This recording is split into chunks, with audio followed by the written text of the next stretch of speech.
Hey, what is up, guys? Welcome to the Fix This Build That Sunday Night Live show. I'm Brad. I don't know where Susan went. No, I'm just kidding. Susan is not here today. Unfortunately, I'm holding down the fort. Susan is visiting family up in Ohio, so she is with the kids. It is eerily quiet in the house for any of those married men or women out there. If your spouse ever travels or travels with kids, if you have kids, it's kind of creepy when you're in the house. And this is like the first time, literally in 2 years, that I've been alone at the house because, you know, with the pandemic and all that. Yeah, it's actually really weird. I actually kind of got scared last night. Let's see here, hold on. I don't know if I focused this just right, but yeah, I actually kind of got a little scared last night. Sorry about that. Let me push this so that you're not zoomed in on me. There we go.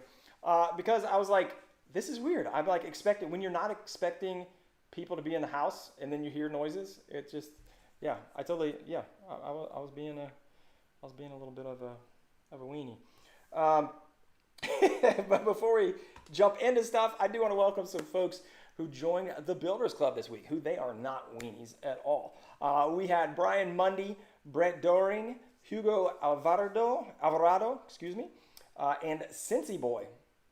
Oddly enough, that is where Susan and the kids are at in Cincinnati. So thank you so much for you guys who are joining the Builders Club. And if you're not familiar with what that is, it's basically the inner circle of Fix This Build That audience. They get free plans, they get shout outs in the live, shout outs in the videos with their names at the end screen there, as well as free plans at some of the different tiers.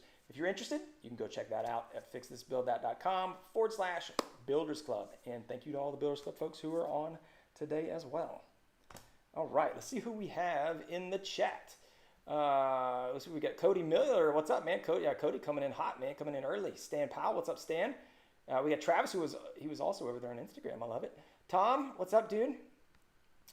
Let's see, Ryan Matthews, Tyrone, what's up, Tyrone? Will, Ethan Schnell, Dennis Miko, Katie, what is up? We missed you, Katie.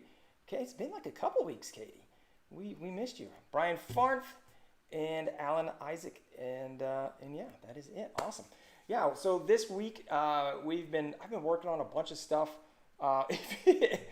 If you follow my stories on Instagram, and again, and I apologize. So this is not going to be as entertaining because Susan's not here to banter. Oh, you know what?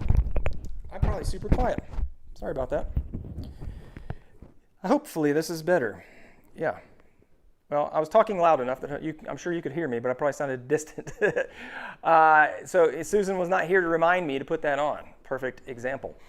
So yes, if today's live is a little more lame than usual, then that's probably about accurate because Susan is not here to carry all the weight. So we can see just how bad I am without her. All right, what do we have going on in the chat? Let's see here. We got Katie is back. About to turn into a married single person. Husband will be transitioning to jobs to work nights. Oh gosh, yeah. So you know exactly what I'm talking about. Yeah, Tyrone, we gave Susan a break. She was carrying too much weight, and frankly, she got tired of losing the categories battles, and so she had to bail out. Will yelled down the basement stairs that you have a gun. When he was a kid going into the basement. That's fantastic. Yeah, last night I was like laying down in bed and I was like, because normally it's fairly common. It's actually not too common anymore, but it's not uncommon for somebody to come down at some point in the night and like open our door, knock on the door, or do whatever. And so like hearing the handle jiggle, like I wouldn't even think twice about that when Susan and the kids are home. But then, for whatever reason, I was like laying in bed. I was like, I heard something down the hallway. It was probably just the AC or whatever. And I was like, there's nobody home. Like, nothing should be making any noises in this house. And so I got up and I locked my bedroom door. I was like, I'm safe now. At least if somebody tries to get in, I'll hear them coming. Yeah, so that's what it is. Let's see here. What else do we have? James McIntyre, big cheers. Oh, speaking of cheers, yeah, started woodworking because I started watching me and John Malecki, Juice's Woodworking and Design. Awesome, man. I think you came over from Instagram too. So Thank you for that. Before we get into some questions, I saw a few questions come out. I do want to do a little beer of the week. Beer of, I can't do it without Susan here. It's like, it's lame, whatever. Heliotrope from Colshan Brewing and out of Bellingham, Washington. And let's see, it's an IPA. And I haven't even read about this yet. It is a modern IPA packed with notes of citrus, tropical fruits, and berries. And you know what? I'm about that. I like kind of the fruity IPA. So, and this is courtesy of Scott Orm from Dad It Yourself DIY. Thank you, Scott. This is the third in that variety pack he sent over. Ooh, that's like so there's and if you're not familiar, if you're not a beer person, and I'm not like a snooty beer person or anything, but IBU is like an international bitterness unit. This is an 83. It's definitely got some bite to it. And it's weird because it's hoppy. It's like hoppy, and I guess it's more hoppy than fruity. Yeah, that's probably on the far end of the hoppiness that I would like. But we'll give it one thumbs up. I like that. That's good. All right, so now let's jump into questions. Let's see here. I think somebody had a question I missed at the beginning. I'm going to go back up here real fast. Somebody was asking about. Ethan was asking, does anyone have a recommendation for how to store drill bits that came out of the plastic packaging? You know, drill bits are a funny thing, Ethan, because it depends on how you buy it. Like, I usually either get them in one of two different things. One is like one of those cases that has one size of each drill bit, right? And those are the worst because you always break the one that you use the most, and then you have all these other ones that you don't use that much. And then the other one, which I prefer, is like a case of them. And they have like 5 or 6 or 8 of each of the different sizes. And there's actually one, again, Susan's not here. I wonder if this can switch over. I want to grab this just because it's so awesome. I highly recommend this set. I'm going to grab it real quick. But basically, it's a set that has drill bits as well as, it has twist bits as well as brad point bits. And it came in this, it came in like a metal briefcase kind of thing, but this was on the inside of it, and I love it. Check this out. I don't want to spill these out. That would be horrible. But this is like the primo drill bit storage, in my opinion. So we go all the way from 1/16 up to 5/16 in 64th increments until, no, I guess the whole thing is 64th increments. 530, yeah. So this is by far my favorite way to do it. And again, this is from Woodcraft. It's the Wood River. I don't know how many pieces. Let's see here. There's 8. So 8. How many of these are there? 5. I'm trying to count upside down here. 7, 14. So yeah, so 112. Maybe it's 112 pieces, but it looks like there's probably only 6 of these. So somewhere around there, about a 100-piece drill bit set. And it's fantastic because it's got both. It comes in both twist and brad point bit varieties, and this is by far my favorite thing. So you could make something like this out of maybe a 1/4-inch plywood and just make the dividers in the different sizes, you know, if you didn't have this nice little jobby. But I would say go buy this because it's a great selection of drill bits, and they're all nice and compact in size. So that is definitely my favorite way to store them. All right, what else we have here? The cardboard cutout.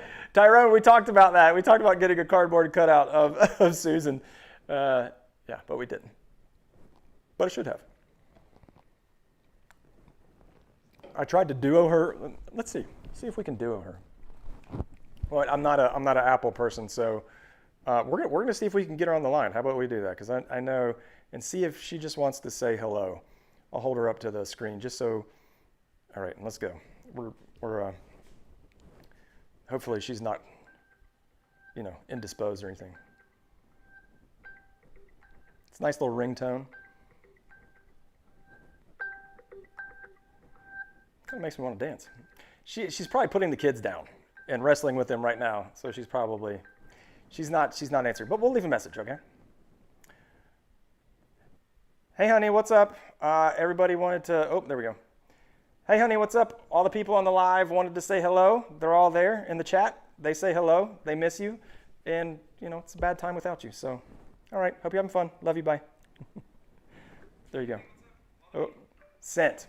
All right, now she's part of the live. Unfortunately, we weren't able to get her. That's okay. Dennis Miko, what is that, my man? How do you build furniture that won't smell like stinky antique furniture in 50 years? Dude, that's a good name. That's a good question. Because I wonder, that's actually a wonderful question. Like, why does old furniture smell like old furniture? Is it because of the wood and the finish, or is it because of the old houses that they're in? I would contend that it's because of the houses they're in. Because I've seen plenty of old furniture that doesn't smell like old cat houses.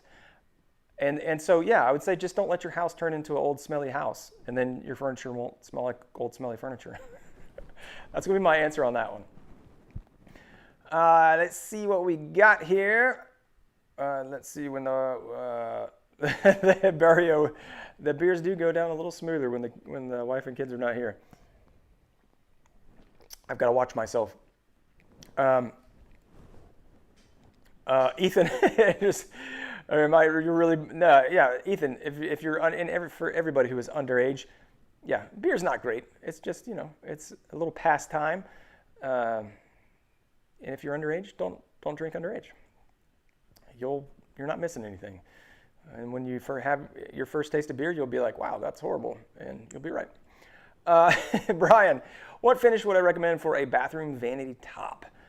That's a good question, because I see a lot of people doing vanity tops, and it depends upon really the look that you're going for on it. There's two things, right? So in the kitchen, so you can almost go the same thing for kitchen finishes, kitchen countertop finishes, especially around sinks. So let's just call it a wood top around water, right? So whether that's in the kitchen or in the bathroom would be obviously the two places that you would have that the most. And you have a sliding scale. So it's going to be up to you. There's actually two sliding scales, right? There's the one sliding scale that is protection, and then there's the other sliding scale that is look and appearance, right? So on the far end of the look and appearance, and it's probably like you could do it with a graph, an X and a Y, and figure out where stuff. Actually, that would be really fun. That would be fantastic. That'd be a great visual. So like protection on the X-axis, and let's call it close to the wood feel on the Y-axis, where the top would be like super plasticky, like an epoxy look, and then the bottom would be like natural wood look, and then at the bottom here of protection would be no protection, all the way up to the top to be like ultimate protection. So I think if you want to do like a tabletop epoxy, that would be up here, the very top, very plasticky look, but super amount of protection. That's kind of the top of the scale, top of the spectrum. And all the way down at the bottom would be something like maybe a boiled linseed oil. Like it's super close to the grain feel, but no protection, very little protection to water. And then as you start veering off in those different directions, again, it depends on the finish. They're going to give you different things. But those are the two real trade-offs that you're going to have to look at. What I would do personally if I was going to do it, I would either do a polyurethane finish, which is going to be pretty far over on the protection scale, and about, I'd say, halfway on the, and it depends upon how many coats you put on, but kind of halfway on the plasticky side. So it is a film finish, provides a lot of protection, doesn't quite have that same close to the grain feature or feel. And again, the more coats you put on, the higher you go up that scale of like both sides, protection and looks like plastic. Or something like Rubio Monocoat would be an interesting option, especially their outdoor varieties, which I believe they have, that might hold up to water better, because Rubio Monocoat is like on the lower end of that plasticky feel. That's like close to the grain. I love the way that a Rubio Monocoat finish looks and feels on a piece of furniture. And that protection is much better. So I would probably go with a Rubio or a polyurethane finish on that. I've just never used Rubio, so I don't want to say I would go with it because I've never used it in that situation. So I don't know how protective it is against water if you use like their outdoor Rubio, which honestly, I don't even know if that's actually a thing. I'm pretty sure it is, but I'm not 100% certain. So that's what I would say. Let's see what we got. All right. What else do we have here? A huge case of bits, James. Yes, they are very nice. Tom, circular and miter saw blades. What am I using? A number of teeth, brand, etc. On the miter saw, I have a, I always forget what it is. AEG, it's got to be AEG. AGE would be like age. Yeah, no, it is AGE. Age. AGE from Amana Tool, and it is a, I believe it's a 100 tooth, or does it say on here? I don't want to stick my finger on the blade, but I will, just because that's how much I want to give you guys the truth. It is an 80 teeth. So it's 80 teeth. The thing I really like about that blade, and you don't find it in a lot of miter saw blades, it's kind of hard to find. What I've realized when I was looking for it is it's full kerf. So it is a full 1/8" kerf blade on the miter saw, which I like because it is a lot more stable, because a thick blade will wobble less. And so having a 12" blade, it definitely gets some tip run out because of the wobble. And so I really like that one. It's the AGE by Amana Tool, 80 tooth blade. And then on my circ saw, I use like a Diablo whatever. That's either, it's typically either probably a 24 or a 40 tooth, I believe. So I don't know, let's grab it. I feel like I'm going all over the shop today. Let me go, I'll grab it just because people want to know. I'm here, you're like, I'll just grab whatever. Actually, that's not even it. So I take that back. I just have the regular rigid 24 tooth framing blade on there on the 7 1/4 miter saw. So there you go. Because I don't really do any finished cuts with my miter saw. If you want to take a sip of the green Kool-Aid, what tool would be my tool of choice? Big Will. And by the green Kool-Aid, he means Festool, I assume. Hands down, if I ever get a Festool, if I'm using my own money to buy one, it'll be a Domino. You know, if somebody gave me a free sander or something, I'd probably take it. But it would be a Domino for sure, because it's just a great tool. Juice's Woodworking. Do I have plans for my clamp storage? I definitely do. You can go to the website, and it is there. If you just search for Fix This Build That, you can just Google Fix This Build That clamp rack, and it'll come up.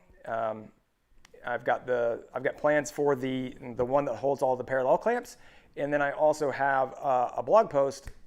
I don't think I did a YouTube video on it because it was like so long ago, where I show all the small storage in like some little what do you call it? French cleat designs, where I have like openings for the F clamps, and then I have like, you know, just a little piece of wood for the spring clamps, and a few other little things for C clamps. But yeah, I have them. They're all on the website. So go check it out, fixthisbuildthat.com, or just search Fix This Build That clamp rack, and it should come up.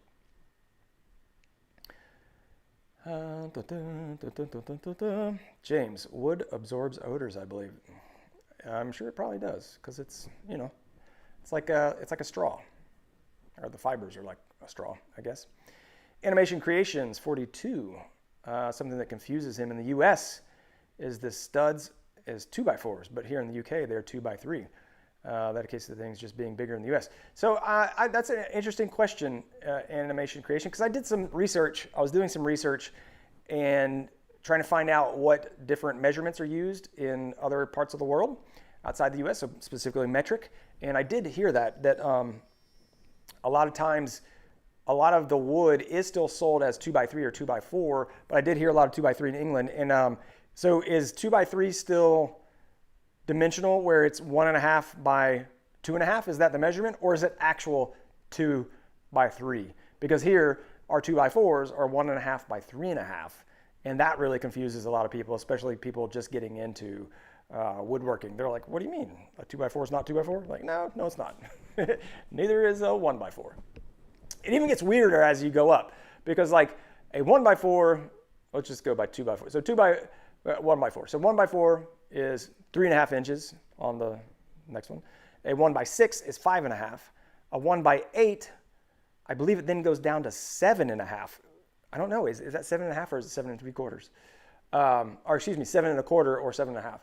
And then like So it starts getting smaller, like instead of just taking a 1/2 inch off, as you get larger, it takes off more. And I have no idea how, like, I think a 1x12 would be 11 1/4. I think they take 3/4 off at that size. So yeah, I have no idea. I just Google it whenever I'm looking and like I want to make sure I got the right thing. Mike, when did I know I was ready to do woodworking and content creation full time? I told my whole story there, and I don't know. So in between my, I quit my job to make YouTube videos. YouTube video, I did a video titled that. And then the Made for Profit podcast, I go over in a lot more detail than I ever could here, but talk all about that. But the TLDR, if you will, is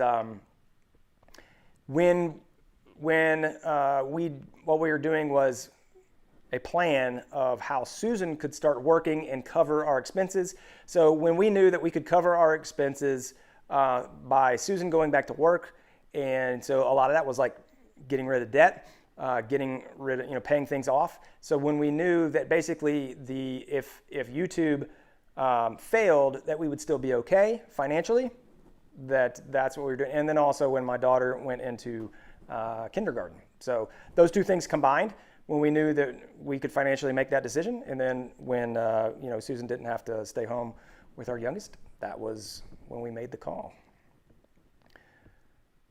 Tom, you gotta love a good vector diagram, Armor Seal, Brian, Armor Seal is a great polyurethane. I really like Armor Seal. What's the caution tape? The caution tape, that I was cleaning out a storage cabinet, which I think I started telling the story and then I got sidetracked. But I was trading out a storage cabinet for a nice big one from Husky as part of a Home Depot prospective sponsored thing. And it's probably, what is it? I don't know. It's over 6 feet tall. It's maybe 6.5 feet tall and 30 inches wide, and big metal cabinet. And when we put it in place, first of all, we unpacked it, and then I went to close the garage door, and the packaging material went in between the garage, the opening, but it didn't cover the sensor, so it had tilted in from the outside. The garage door came down on it, and I'm talking, this was like 7-ply cardboard. Like, this was super thick cardboard that they had wrapped around the entire outside of it. The garage door comes down, hits the cardboard, and then the settings on the thing the settings on the garage door opener are obviously not right, because like I think it would like crush my face if it had been like coming down on my head, because it didn't like stop and go back up. It just kept like it was just going to drive it into the ground. And so this side stayed up. The other side started coming down because it was like so much force pushing it down, that it started turning, and the whole thing jackknifed and popped out of the rails on this side over here. 2 of the rollers popped out. The whole thing dropped down. I was like freaking out. Susan was over here. I was like, oh my God, it's going to fall. And that was a big fat disaster. But it looked a lot worse than it was. And then funny thing is like right after that, I had the door open on the cabinet.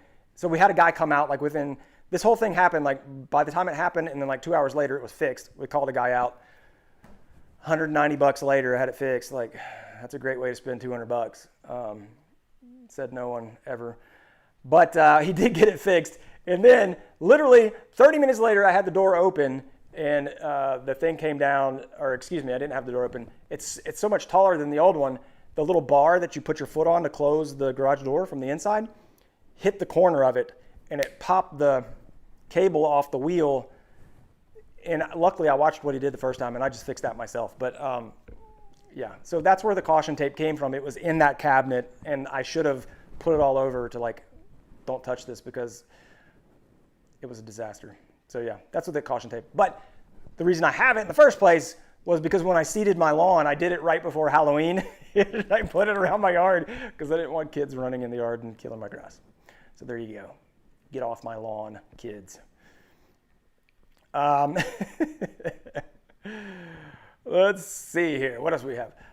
Tyrone, how often do I calibrate my table saw and miter saw? I The only time I calibrate them per se is when I change them. So if I'm changing angle, if I'm doing miters, either miters on the miter saw or miters on the table saw, that's the only time I really calibrate it, is I just re-zero it or re-90 it, if you want to call it that, to make sure I'm getting a 90-degree cut. And I typically just use an engineer square or some type of right angle. But this is the one I typically use. I love these. If you don't have one of these, I would highly recommend picking one up. Obviously, mine's a little rusty these days, but just a little 6-inch machinist square. A 4-inch one is great too, because sometimes this is too tall. But these are awesome. All right, what else we have in here? Let me go down. This is Gary's spot on Susan impersonation. That was awesome. Wallem Lakes, what's up, dude? Made the parallel cramp, Crafts by Cunningham made the parallel cramp. I keep saying cramp. Clamp rack. It also works with regular clamps. Yes, it absolutely does. 2x3 is sold as 38 by 68. So what would 38 by 68 be? I have no idea. I know there's 25 millimeters in an inch. I can't do that math in my head. 14, yeah, so that'd be 1.5. So that would be 1.5. 68, 50. So I lied, I will do it. And then 18, because 18 I believe is 3/4, 18, 19-inch plywood. So, okay, so that's a little, yeah, so it's 3 3/4. Did I do that right? No, 2 3/4. Okay, so it's 2 3/4 instead. Oh, that's weird. I'll have to go back and do the math on that later, animation. But yeah, that definitely seems like it's different than what we do here. Wallem Lake, do I have a router table on my table saw? I do not. I have a standalone router table. And the main reason I have it that way is because I have my table saw butted up against the wall on the right side. So I don't have access to it. That just works the best for me in the way that the power is laid out, and I don't want power lines coming across my walkways. And I don't want to run it vertical because I have wall outlets and then do a drop down. And so that's the main reason I don't have it that way. They say the bigger number first, so they say 4x2. Oh, Crafts, they say 4x2 instead of a 2x4. It's a 4x2. Interesting. They're actually known as 4x2 and 3x2. There he goes. He just said the same thing. Got it. Garrett just got over COVID. Dang, dude. Hope you're doing all right, man. Sense of smell came back, I hope. Susan's not here, and the caution tape. No, those are unrelated. And that's Ciudad tape. Ciudad caution. All right, what do we have here? Am I the only one that just hates following plans? I hope so, animation, because, plan sales help the bottom line a lot over here. The funny thing is that's an interesting topic, though, right? Do you use plans or not? And the biggest reason that, so I ask people, because obviously I am a plan maker and seller, and that's a fair amount of our business here, way that we make money. And the number one thing that I hear from people is of why they buy the plan. Because I'll ask them too. I'll be like, hey, why do you buy the plan? This is funny because I'm still standing like she's over here. I'm offset. Is that they want to hit the easy button, right? They're like, all right, even if I could. So there's kind of two camps, right? So I don't know how to make plans, so I need to buy these plans. And then I could make plans, like I know how to do it, like I could physically figure this out, and whether that's just drawing it on paper or whatever, I could do it, but I don't want to invest the time into going through everything, getting the most optimized cut list and all that. So either I can't do it and I just kind of I either buy the plans or I just don't make it, or I spend all the time to make them myself. And when you look at, most of our plans, let's just call it most of our plans are in the $10, so, $9, but they range, but most individual plans are $10 or less. And if you think about how much time it takes to actually put in the design, you're talking hours, easily hours, like not just an hour, but hours, multiple hours. And it takes me, it depends on what it is, but I've probably, I'd say 15 to 20 hours in a plan, easy, between the design, concept, and building. And so if I say, and I know it probably takes me more because I'm making it for people, but let's just say even it takes you 5 hours. 5 hours to put that out. So is your time worth $5, or excuse me, $10 for 5 hours? So, right, is your time worth more than $2 an hour? And most people would say yes to that, right? They would say, I could do it. I don't want to spend the time on it. I'm going to pay somebody else because I'm not going to spend $2 an hour basically making these plans for myself when I already know that this one's going to work. I've seen the final product. I trust Brad because, you know, I see what he makes and I know that he makes good plans and they buy. That's the biggest reason that I hear is just it's time savings. And also the flip side of that is material savings for me personally, because what I do are for my plans, because I always make my plans as efficient as possible. So you could say, like, using my plans versus doing it your own, I've figured out the best cut list. And so if you're gonna save a sheet of plywood, like you literally are gonna save 50 bucks. I mean, you'll have leftovers, obviously you could have, but by having a cut list that is super efficient and you're gonna get all the pieces out of one sheet and not have to buy another sheet or another half sheet, you could save yourself 30 or 50 bucks. You know, it pays for itself. So in my mind, and obviously I'm biased, but it's a no-brainer, right? For 10 bucks, yeah, that's an absolute no-brainer. Then I'm going to save time and potentially save money by doing that. And I know it's a good product, then I'm just going to hit the easy button and go. But if you enjoy the design process, then obviously that's out the window because that's part of the enjoyment for you versus I know a lot of people just want kind of the end product versus taking the time to do the design. So that's kind of how I think about plans in general. And my goal is to save people time and money, both of those. And then at the end, they have an awesome product for their shop. So save time, save money, and get better storage. It's kind of like the trifecta, man. Why wouldn't you buy? I mean, if you don't know, like, come on, just go buy some plans right now. That's my sales pitch. Did I do well? Did I do good or not? Let me know.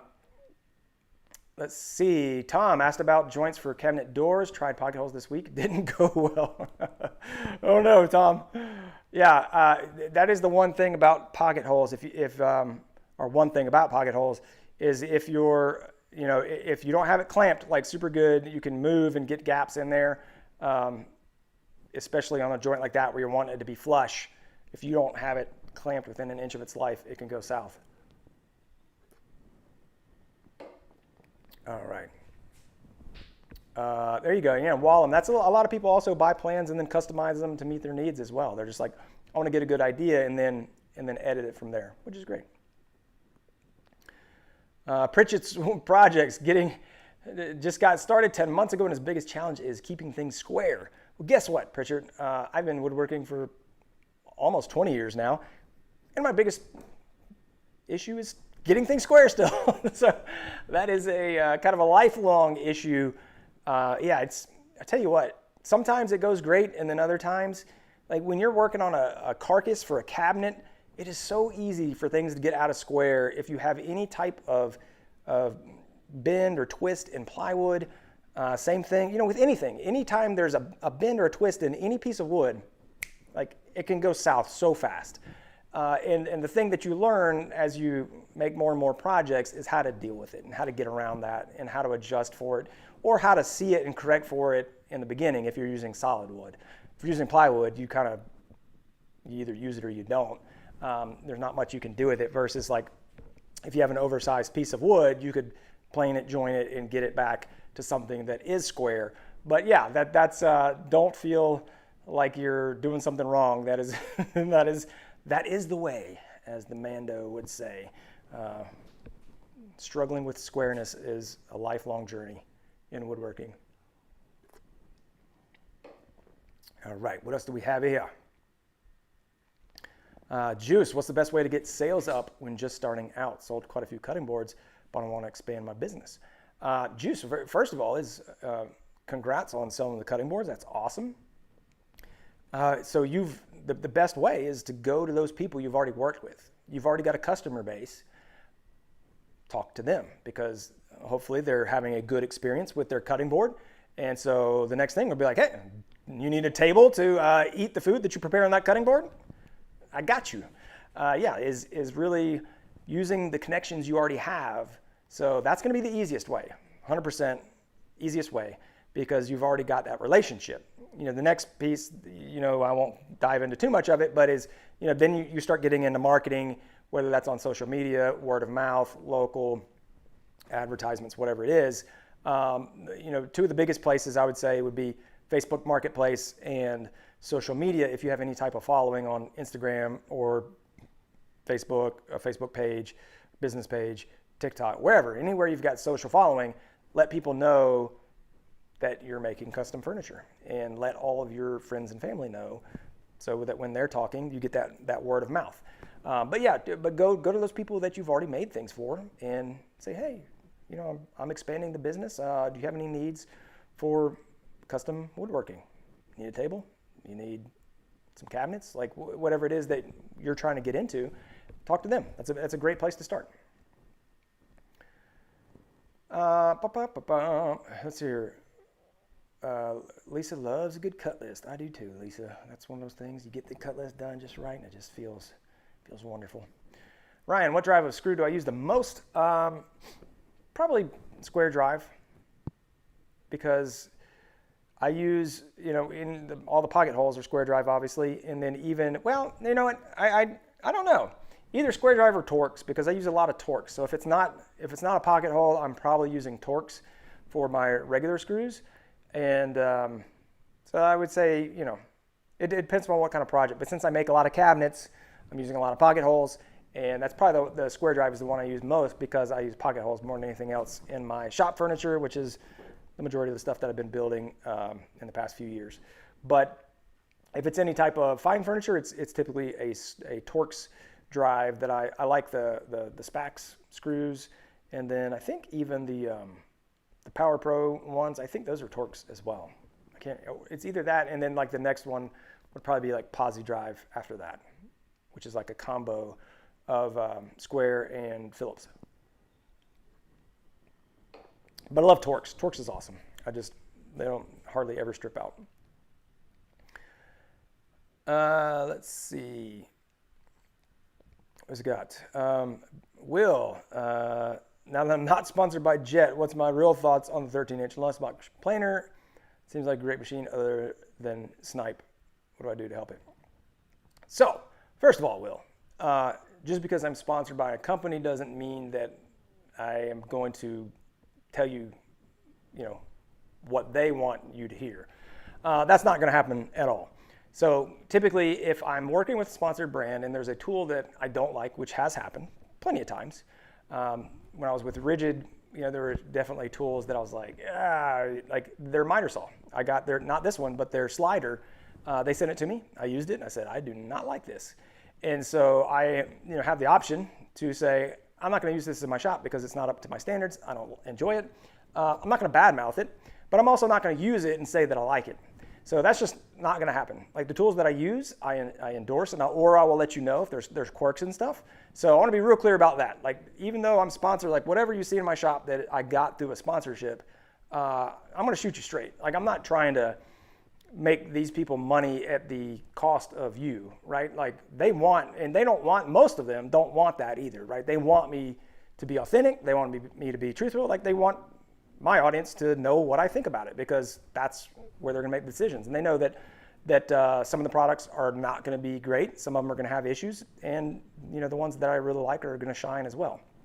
So getting that out of the way, what did you ask about? The bench top. I like the bench top. I don't have any ill will against any ill will. That sounds weird. I don't have anything bad to say about the Jet bench top. It worked great. The one thing that I wish it had, this is more of a down the road thing. It doesn't affect the performance. Performance on the thing is actually very awesome. It's very awesome. Like I'm struggling for words here. So I used to have, maybe let me walk it back and tell you where I came from, so this will kind of give you reference. I had the Rigid bench top, the TP 13002, the model number, which is like 3 models ago. And that one was good too. Like, I mean, I think most benchtop planers are honestly pretty good. But the nice thing, the thing that the Jet planer is way better at than that one is it's got the segmented head. It is not helical. And they did this super weird thing. This is the one thing that I'm like, why did you do this? I mean, I know why they did it. They did it to hit $1 price point. But they did these inserts they're almost like straight razors. They look like straight razors. They're like that long, and they're high-speed steel versus carbide. So they didn't use like the traditional four-sided carbide inserts. They used a smaller high-speed steel knife that is double-sided. Like I said, it looks like kind of like an old-timey razor.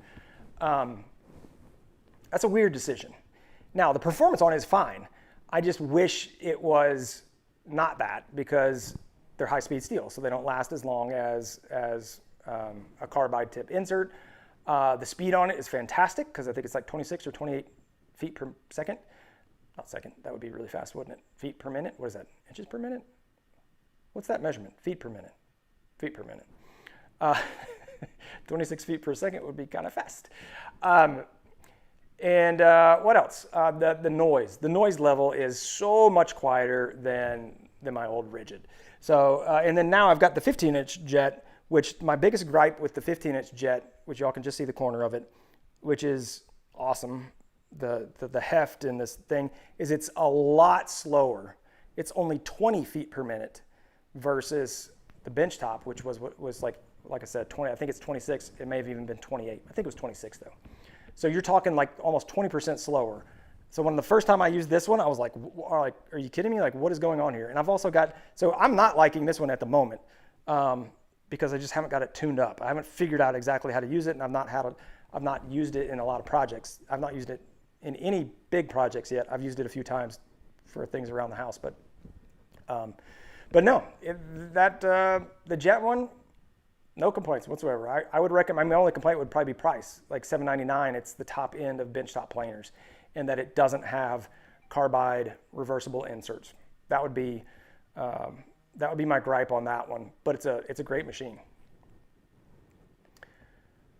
Let's see, Travis, what is up, dude? Send a message on Patreon, but did I do plans for the drawer install? Oh, Travis, I did see that. I apologize for not responding, because I was gonna check. I did not do plans for the drawer inserts. I think I drew it. I mean, I'm almost certain I drew it up, but I don't know. It's sitting right over there. I can definitely give you measurements on that, but it was, I mean, you saw it in the video, obviously. But I know I drew it up, but then I think I deviated from it when I was actually making it and kind of like made it to fit. So if you have specific questions, I think you may have asked them, shoot those over and I can definitely answer those and give you some measurements. That was weird, I think.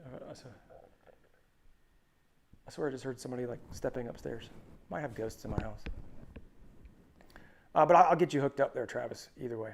Are drum sanders worth the money? Cody Miller, yes, 100%. If you do in-grain cutting boards, if you do anything in-grain, they're a must. Taking in-grain out of the equation, they're great for tabletops. They're very nice for tabletops. I mean, I'm just going to say yes. Yes, they are. I love using a drum sander. Let's see here. Tyrone, if I build it, know it's right and it will last.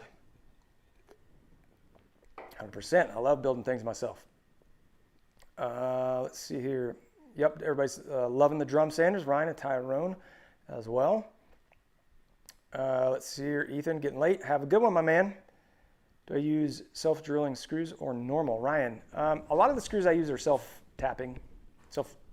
I guess you call it self-pilot. They're not self-tapping because that's like a metal screw would be self-tapping. But yeah, a lot of them do have those cutting threads on them. Cody, that's an interesting upgrade choice. Drum sander, get a drum sander or upgrade the table saw. You know, it differs by what you do. Like, what's your main stuff, Cody? Let's help them out here. What do you mainly do? And down here you said the table saw is an old Craftsman. It works, but the fence isn't accurate. It gets frustrating. What do you mainly build, Cody? Because I think that would help. If you do a lot of tabletops, then I would say for sure the drum sander is going to help. But if you're not going to use it a ton, like if you do cutting board, if you do epoxy, stuff like that, where like you're doing a lot of sanding, then the drum sander would definitely help save a ton of time. But then again, if your stuff isn't that accurate, I might go with the table saw. if it's really bothering you that much in your everyday projects. Rick Roberts, what's up, dude? Wallem Spax screws are awesome. That's what I use in a lot of my projects is Spax, and those are awesome. I've been using those for years. Let's see here. Tom, woodpecker measuring devices.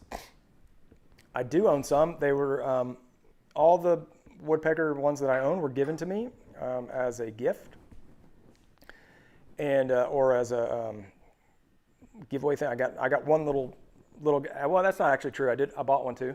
So I bought this guy right here, this little delve square, and this little jobby costs like 40 bucks or something. Not cheap. None of their stuff is cheap, obviously. This one's cool. I like this, and it's not that expensive in the grand scheme of their tools. I would never pay what they charge for those like large ones. It's just not something I personally need. So whenever anybody asks me about their tools, you know, my stance is you get what you pay for in the sense of the machining that they do. There's also a premium. There's definitely a premium. So they are priced at the top of the market, like a Festool type thing. It's a great correlation between Festool. But the difference between that and the Festool would be that you get what you pay for, but do you need what you pay for? Would be my question. So their thing is like they are accurate within whatever, you know, a mil or whatever it is. And do you need that level of accuracy in the work that you're doing over the span that you're doing it, right? So do I need a mil accuracy over 3 inches? No, nobody does. Like this can be out some amount and I'm never going to see that. Now for their larger stuff, I mean, that does make sense. Like this the largest square I have is 26. It's the 2616. Yeah. So if that is off over 26 inches, it starts getting out. So you're paying for that though, right? So is it worth it? That's up to you. It depends on what kind of work you're doing. Most woodworking doesn't need that level of precision, in my opinion. But you can pay for it and get it. And if you want to, and it's a status symbol in a lot of ways. That's like, ooh, woodpeckers, kind of like Festool. But Festool is different. But like a Festool, a good, you know, maybe not a good combination because it doesn't, or a good correlation would be the Festool Cyst light, which is their like LED light. It's like $300. It's a freaking light. It's a flashlight. Like, no, it doesn't do anything that is $300 worth of a tool, but they still charge it and people still buy it because it works in that system and that family. So if you want that look, you know, you've already got a couple of them and you want to buy another one and it's like, well, you know, I want to have that look of red on my wall, which I have, but you know, again, those were given to me. I did some work for them, some consulting for them, and they sent those to me. So, and I was appreciative of that. But I personally don't need that level of accuracy, but they do make great products. So again, I want to be very clear. I think their products are great. They're super accurate. They're very expensive, and I just don't need that level of performance and accuracy in most of that work. This little guy is awesome, the little delve square. So there you go. Choice is up to you. But I don't think you'll be disappointed. If you're willing to pay the money, you're not going to be disappointed. Animation. Do the high-speed steel knives still not work out cheaper than the carbide tips? I don't think you can. No, you can't sharpen those. You can't sharpen them in that because of the way that because they're segmented, so you can't sharpen those knives because they're indexed. Let's hear Cody. We're talking about the hybrid, sander, drum sander, character red shop. What's up, man? Red workshop, sorry. I just shortened that to character red shop. What dust collector would I recommend? Checking out the Harvey in Laguna. I got some time until you're back in the States. Currently using a shop vac. That stinks. And you'd upgrade the table saw depending on how much you want to spend. You could also go a router table. Oh, you're answering the question there. Sorry. Okay. What dust collector would I recommend? I've not done a ton of, I've done a fair amount actually, but I mean, it's such a wide range. It's such a wide range there, Red, because there's so much. Here's what I would tell you. I've seen the Harvey one, and I think that's super cool. I would look at how much suction do you need? Like what level do you need? And then the biggest thing for me is going to be size. And not only size, but configuration. Because that's the biggest thing I've found with dust collectors is that it's almost to me as I look at them, and because of the setup of my shop, it doesn't necessarily come down to which is the best one in the category. It's which one will work best in my situation from a logistical standpoint. And if you guys don't know the Harvey one, I believe the Harvey one he's talking about, it's like a low, it's a weird, I mean, it's a new design. It's a cool design, but it's weird. It's long, it sits on the ground. It's just like a big box on the ground. It's like basically, I think it's like almost exactly the size of my workbench. So it's a big, long thing that's on the ground, and then the pipe comes off one end or the other. It's got a lot of really cool tech in it from what I can see. I actually thought about getting that one, but because of the direction that the port comes off of and the way that it's oriented, it wouldn't work in my shop. Same thing for, what was it? So the big ones I would look into would be Oneida. Who's the, dang it, Oneida, maybe I'm thinking about that one. So Oneida, Jet's got a few Cyclones. I wouldn't get a Laguna. Their assembly is insane. Grizzly makes some good ones. Who are the other ones? Who makes the Dust Deputy? Is that Oneida or is that somebody else? I'm getting mixed up. But anyway, if you look at the design of them and how they come off, the intakes and everything, that's going to be the biggest deciding factor, at least it was for me, of like how the filter hangs off the back and how it orients and how it can sit in the shop. And they're just so different. The designs are all so different that was the biggest deciding factor for me. But those are the ones I would look at. Whoever makes the Dust Deputy, maybe that one is Oneida. I'm thinking there's like another one that I'm forgetting. But I would look at that whole line as well as Jet and Grizzly. Those are probably the big ones I would look at. Let's see. What else do we have? Cody started with cutting boards, been selling end tables, been working a lot with thin inlay. Yeah, if you're working a lot with thin inlay, Cody, I would go with the drum sander. Yes, I would. They're basically Supreme squares. Yes, exactly, animation. That is a great way to look at it. Okay, yeah, Oneida does make the Dust Deputy. They have like a Gorilla series and then like a VMAX or something. And Oneida's got a bunch of dust collectors. But like all the ones that I looked at, they're just like weirdly configured that they wouldn't work in my shop for one reason or the other. Just the way that the pleated filter comes off, or the way, like a lot of them have these huge stands. They're like really big and they take up too much footprint on the floor. So I did not opt to go that way. Clearview, thank you, Pat. Yes, Clearview is the one I was thinking about. And Dustrite, actually, Dustrite does have, Rockler Dustrite does have some good options for smaller setups. If you have, because they have a cool wall mount one. So if you're tight on space, the Dustrite could be a good option for you. So, yeah. Let's see here, Red, looking at adding a Shapeoko or two plus a cabinet, table saw, bandsaw, a Shapeoko or two. Wow. It would also be used in my current router table. Yeah, so it sounds like you probably want probably a 3 horsepower if you have 220 in your shop. A 3 horsepower would be awesome. You could probably get away with 1.5 if you moved it around. You could probably essentially do central piping as well, but if you can get a 3 horsepower, that'd be a sweet spot, or 2 to 3, whatever that is there, that 220 variety. What are you doing with two Shapeokos? Red? Production, I assume. Selling stuff on there. Okay, let's see. I think Susan may have messaged me back. Nope, she did not. That'd have been great if she had. No messages. She's probably working with the kids. All right, Tom, have a good one, my man. Yeah, I'm about to sign off here in just a bit, but go for a little bit longer. I could do categories with myself, but that would probably not go so well. I'd probably lose to myself.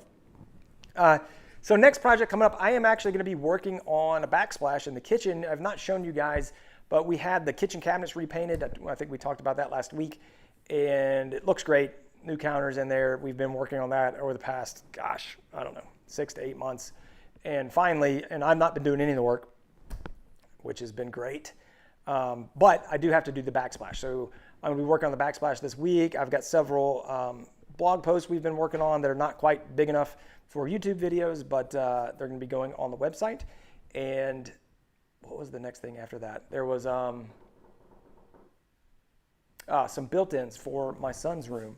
So we're going to do some built-in shelves for him to display his Legos and just have storage for all. He just loves to like keep stuff, and he's very sentimental. And so he likes to have stuff on display. And so it's kind of like some vertical, it's like built-in bookshelves basically.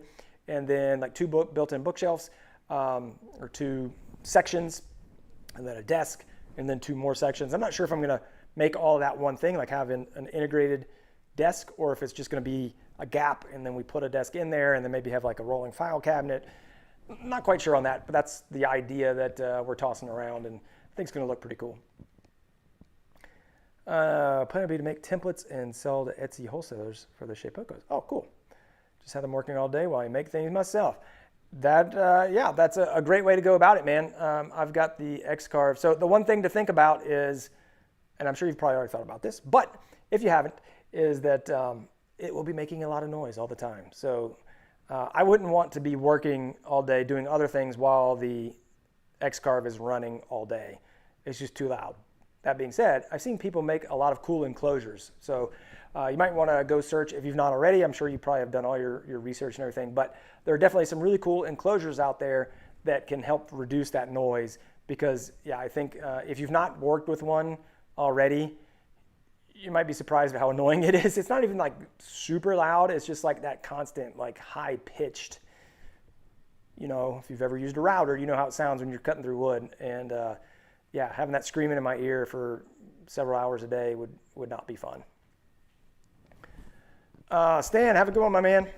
Think about selling your house during this market craze. Dude, I have thought about selling my house and going and living in a van, because it's crazy around here. But no, we're not moving anywhere anytime soon. So if any of you guys are selling your houses, good on you, man. I hope you get some good money out of it. People around here are just making out like bandits. All right, guys, I am going to head back in. I've got nothing to do because my wife's not here, so I'll probably go watch some YouTube. But maybe I'll design that dresser or the built-ins for my son's room. So thank you guys for joining, and I hope you guys have a great week. If you do need any plans, go check them out. They're on the website. And get out there and build something awesome this week, and we will catch you next Sunday. And Susan will be here. All right, guys, have a good one. See you later.